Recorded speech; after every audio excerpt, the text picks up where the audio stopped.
couple of days ago, TD Ameritrade, alongside other companies, other big banks like RBC, all right, disclosed that the short interest on AMC is 40%.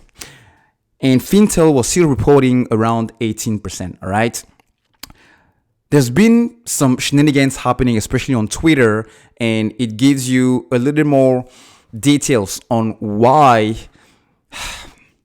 we shouldn't really trust some of the data points, even because those might also be manipulated. And I've said this literally 10 months ago when I said, based on the fact that the short interest is solely calculated based upon voluntarily companies on the shorting side coming up front and disclosing those positions. First off, those positions might be completely inaccurate because they are old, just because they don't want to give you only that information on that position itself, because the SEC doesn't it's not mandatory, according to the SEC, for any player on the market to disclose their short positions. Maybe it's going to change. I think they're working on rules to make that change happen, but so far it is still not. And that's when I decided that I will not ever going to use the short interest when I do a deep dive or analyze AMC stock, because it's entirely fake.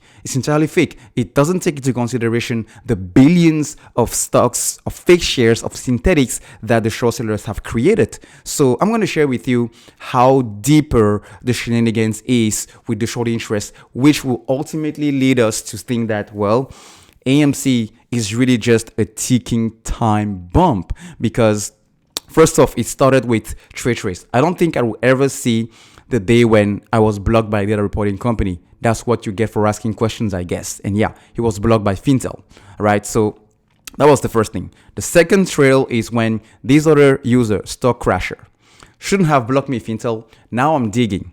Turns out Wilton Reisenhofer, the creator of Fintel, is also the founder of managing partner of a hedge fund, Quantsoft Capital Partners. Still think their data is tainted by conflict of interest.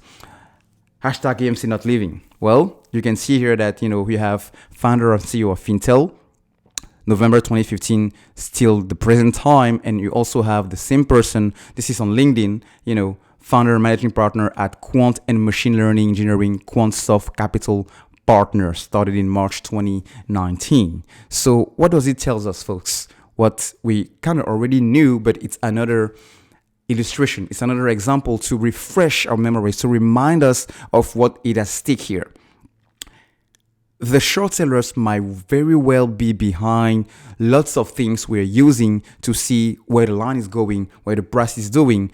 And that's why I usually tell you on my channel that this price that we see is not the real price, because it might very well, it is the result of the reality not being applied as it's supposed to. Because if our order is being parked, and rerouted through payment for order flow, we're actually hitting the actual lead market on NICE or any other platform, stock exchange, then this should have at least be having another digit either in the front or the back of this 5. I mean, literally, that's just how everything works in business, finance, and with money. Is the law of the supply and the demand. The higher you had something, the higher people want something, the higher the price go up.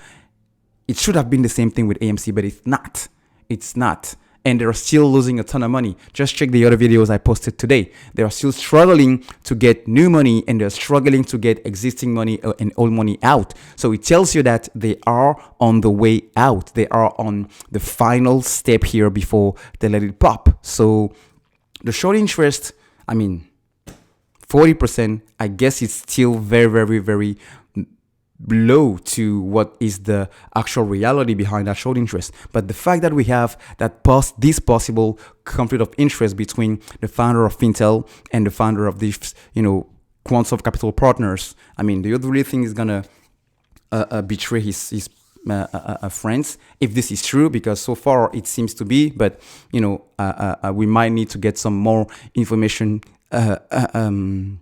in order to actually confirm on that. But it wouldn't surprise me. That's my point. And because it doesn't surprise me, this share price, even if it goes back down to $15 to $10, shouldn't also surprise you, because it is not real. It is totally the result of a reality that is fabricated. And until that fabricated reality goes away and gets replaced by the real reality, because we are not living in the metaverse yet.